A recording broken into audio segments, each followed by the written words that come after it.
Hello everyone, welcome to knowledge plus.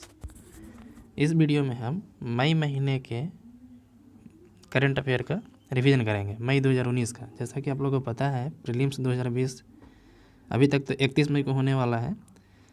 हो सके UPSC इसका डेट आगे बढ़ा दे, लेकिन फिर भी हम लोग को अपनी तैयारी करते रहनी चाहिए। तो इसी क्रम में आइए हम देखते हैं मई महीने का करंट अफेयर का रिवीजन, मई 2019 का।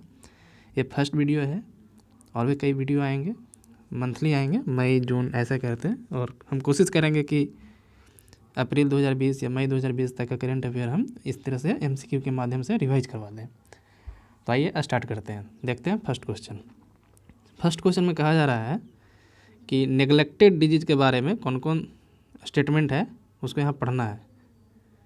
नेग्लेक्टेड डिजीज के बारे में तो फर्स्ट स्टेटमेंट क्या है कि neglected disease are mostly tropical infectious disease. Second है malaria and tuberculosis are one among those neglected diseases. तो इसका सही आंसर होगा बोथ 1 और 2। आइए देखते हैं कि नेग्लेक्टेड डिजीज होता क्या है। नेग्लेक्टेड डिजीज उस डिजीज को बोलते हैं जो मेनली ट्रॉपिकल इन्फेक्शियस होते हैं, और मार्केट में उनका जो ड्रग्स है, उनके लिए जो दवाई है ऐसे डिजीज़ का, वो काफ़ी कम मात्रा में अवेलेबल होता है, क्योंकि ये डिजीज़ किसी खास जोग्राफिकल एरिया के लिए लिमिटेड होते हैं, और इसीलिए उनका जो है मार्केट साइज जो है उनके ड्रग का काफ़ी कम होता है। तो जैसे मलेरिया हो गया, ट्यूबरकुलोसिस हो गया, कालाजार, डेंगू, ये सब जो है नेग्लेक्टेड डिजीज़ के श्रेणी में आते हैं, और मेनली ये लोग ट्रॉपिकल इन्फेक्शियस होते हैं। आइए दूसरा क्वेश्चन देखते हैं। दूसरा क्वेश्चन कह रहा है कि consider the following statement with respect to Pradhanmantri Jan Arogya Yojana, PM जय योजना, जिसको आयुष्मान भारत योजना भी बोलते हैं, उसके रिस्पेक्ट में कौन कौन सा स्टेटमेंट सही है वो यहाँ पे देखना है। तो पहला है कि it provides health insurance of up to 50,000 per family per year. तो देखिए यहीं पे गलत हो जाता है, 50,000 नहीं, वो 5 लाख पर फैमिली पर ईयर है। तो ये स्टेटमेंट हो गया गलत। दूसरा है कि there will be no cap on family size and age in the mission. हाँ, ये सही है, ये जो है सही है। तो एलिमिनेशन भी हम लगा सकते हैं। तो 1 गलत है तो ए गलत हो गया, ए गलत हो गया। अब या तो ए हो सकता है या तो डी हो सकता है। तीसरा पढ़ते हैं, it will cover medical and hospitalisation expenses for almost all primary, secondary and tertiary care procedures. तो देखिए यहाँ पे प्राइमरी नहीं है, सेकेंडरी है और टर्शियरी है, प्राइमरी नहीं है। तो यानी कि इसका सही आंसर होगा ए 2 ओनली। आइए थर्ड क्वेश्चन देखते हैं। यहाँ पे लिखा हुआ है कि the reign of each emperor is given a name which is used with the western calendar to mark years with the end of reign of Akihito the Heisei era ended and with the accession of Naruhito the new Reiwa era has begun. देखिए context क्या है, Japan में जो है वहाँ पे जब भी कोई नया एम्पेरर बनता है तो एक नई इरा का शुरुआत होता है, एक नया युग शुरुआत होता है। तो जैसे पहले जो वहाँ के राजा थे उनका नाम था अकीहितो, और वो हिसेई इरा के नाम से जाना जाता था। अभी एक नया राजा बने हैं नारुहितो, और इस एज को, इस इरा को रिवा इरा के नाम से जाना गया है। तो इसका सही आंसर होगा सी, जापान। ये जापान का केस है। नेक्स्ट है कॉन्टेम्प्ट ऑफ कोर्ट के बारे में पढ़ना है। कॉन्टेम्प्ट ऑफ कोर्ट क्या है? जैसे कोर्ट कोई ऑर्डर पास करता है या कोई भी डिक्री पास करता है, तो उसको यदि कोई मानने से इनकार कर देता है, जैसे हम लोग जानते हैं कि इंडिया में कोर्ट जुडिशरी जो है वो इंडिपेंडेंट है, उस पर किसी का कंट्रोल नहीं है। यदि उसके बाद को कोई मानने से इनकार कर देता है तो उसी को हम लोग कॉन्टेम्प्ट ऑफ कोर्ट के नाम से जानते हैं।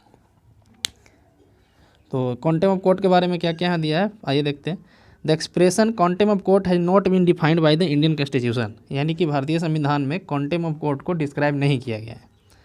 Contempt of court can either with civil contempt और क्रिमिनल कॉन्टेम्प्ट। इसमें कौन कौन सही है ये बताना है। तो हाँ, ये बात सही है कि इंडियन कॉन्स्टिट्यूशन में कॉन्टेम्प्ट ऑफ कोर्ट को डिस्क्राइब नहीं किया गया, वहाँ पे कोई डिफाइन नहीं किया गया। कॉन्टेम्प्ट ऑफ कोर्ट जो है इसका एक अलग एक्ट ही है, contempt of court act 1971। Contempt of court act 1971, वहाँ पे इसको डिफाइन किया गया। हाँ, ये भी सही है कि ये सिविल और क्रिमिनल दोनों मैटर का हो सकता है, यानी कि इसका सही आंसर हो जाएगा सी, बोथ 1 और 2। आइए नेक्स्ट क्वेश्चन देखते हैं। Which among the following state in India doesn't have a tiger reserve. इसमें कौन से स्टेट में टाइगर रिजर्व नहीं है? तो इसका आंसर होगा सिक्किम। सिक्किम में कोई भी टाइगर रिजर्व नहीं है। आंध्र प्रदेश में नागार्जुन सागर और श्रीशैलम टाइगर रिजर्व है, और मिजोरम में दम्पा टाइगर रिजर्व है। सिक्किम में कोई भी टाइगर रिजर्व नहीं है। तो इसका सही आंसर हो जाएगा सी, यानी सिक्किम। सी इसका सही आंसर होगा, सिक्किम। नेक्स्ट क्वेश्चन 6 है, consider the following statement with respect to dubnium. Dubnium के रिस्पेक्ट में कौन सा स्टेटमेंट सही है? एक मेटल है जिसका सिंबल है Db।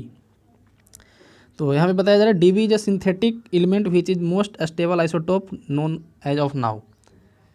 The element has no uses currently outside basic research as only trace quantities have ever been produced. कहने का मतलब है कि इसका अभी तक कोई बाहर में यूज नहीं है, सिर्फ लेबोरेटरी में यूज होता है या फिर रिसर्च पर्पज़ के लिए यूज होता है, इसका और भी कोई दूसरा यूज नहीं है। और पहला स्टेटमेंट करें कि सबसे ज़्यादा स्टेबल आइसोटोप है।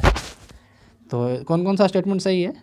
तो हाँ, ये दोनों स्टेटमेंट इसका सही है। 6 का आंसर होगा सी, 6 का हो गया सी। ईज ऑफ लिविंग इंडेक्स अभी रिसेंटली मई के आसपास ही रिलीज़ किया गया था, जिसमें इंडिया काफ़ी अच्छा परफॉर्मेंस भी किया था। तो इसमें पूछा गया है कि ईज ऑफ लिविंग इंडेक्स कौन रिलीज करता है? इसका सही आंसर होगा वर्ल्ड बैंक। बहुत ही फेमस क्वेश्चन और इंपॉर्टेंट क्वेश्चन है। पिछले साल 2019 के पीटी में इसके बारे में पूछा गया था कि कौन कौन सा फैक्टर लिया जाता है ईज ऑफ लिविंग इंडेक्स के बारे में कंसीडर करते हुए। नेक्स्ट क्वेश्चन है zero shadow day. Zero shadow day क्या होता है? तो पहले यही पढ़ लेते हैं कि जीरो शैडो डे होता क्या है। तो जीरो शैडो डे ऐसे दिन को कहते हैं कि जब सन जो है ट्रू ईस्ट में राइज करता है, ट्रू वेस्ट में सेट करता है। कहने का मतलब देखिए, जैसे हम लोग चारों डायरेक्शन एजियोग्राफी का टर्म है जीरो शैडो डे। अभी बस इतना यहाँ पे शॉर्ट में याद कर लीजिए कि जिस दिन ट्रू ईस्ट में जब राइज करता है, ट्रू वेस्ट में जब सेट करता है, तो उसको हम लोग जीरो शैडो डे बोलते हैं। ये साल में 2 बार होता है, ये साल में 2 बार होता है।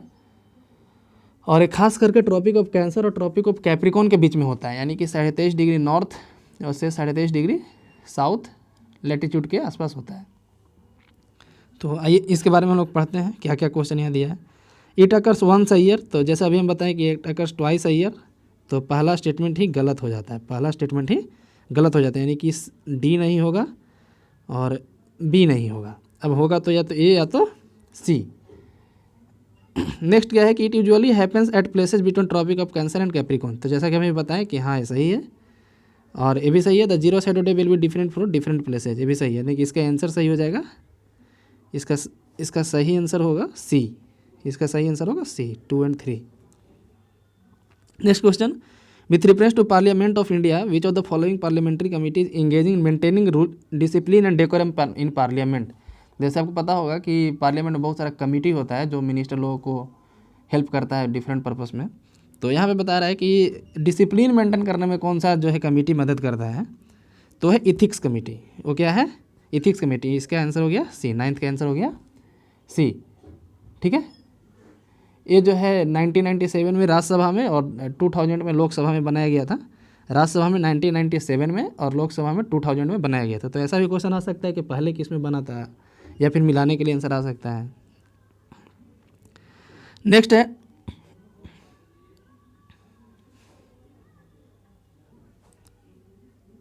क्वेश्चन नंबर 10 है, ऑक्सीबेंजोन और ऑक्टीनॉक्सेट, ये हाल ही में न्यूज़ में थे, मतलब हाल ही में मई में न्यूज़ में थे। तो ये दोनों क्या हैं? ऑक्सीबेंजोन और ऑक्टीनॉक्सेट जो है, ये दोनों क्या है? कार्बन कैप्चर केमिकल्स हैं, ऑयल ईटिंग केमिकल्स हैं, एंटी माइक्रोबियल रेजिस्टेंस, या कोरल रीफ डैमेज। तो इसका सही आंसर होगा D, coral reef damage. Coral reef को ये लोग डैमेज पहुंचा रहे हैं।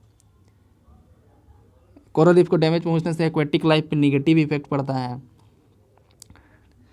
तो फर्स्ट लेक्चर यहीं पे समाप्त हुआ। जल्द ही सेकंड लेक्चर हम लोग लाएंगे, 10 क्वेश्चन, उसमें भी 10-10 क्वेश्चन का एक लेक्चर लाएंगे। ऐसे दिन में 3-4 लेक्चर भी आ सकता है। और इसी तरीके से हम अप्रैल 2020 या मई 2020 तक हम लोग करंट अफेयर कंप्लीट करेंगे, जहाँ तक का पॉसिबल हो।